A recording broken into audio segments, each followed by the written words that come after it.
Dear friends, আমরা আজকে জানবো ইন দ্য মর্নিং নাকি অন দ্য মর্নিং। এটা কিন্তু অনেক বিভিন্ন কম্পিটিশন পরীক্ষায় কিন্তু আসে এটা, এবং এসেছে এর আগে আমি দেখেছি। ইন দ্য মর্নিং দেবো নাকি অন দ্য মর্নিং দেবো, তাহলে আজকে আমরা জেনে নিই। যেমন আই ইন দ্য মর্নিং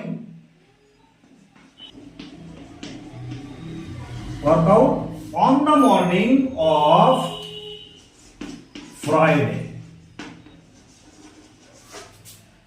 অথবা মানডে। মানে আমি প্রতিদিন সকালে কোচিং যাই, তখন কি ইন দ্য মর্নিং। যেমন আমি রোববারের সকালে আমি কোচিং যাই না, তখন কি যাবে on the morning of Sunday. সেরকমই I work out in the morning, আমি প্রতি সকালে আমি ওয়ার্ক আউট করি। I don't work out on the morning of Friday, আমি শুক্রবারের সকালে কিন্তু ওয়ার্ক আউট করি না বা রবিবারের সকালে ওয়ার্ক আউট করি না।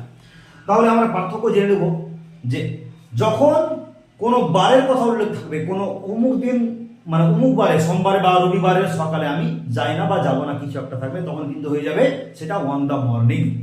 Thank you.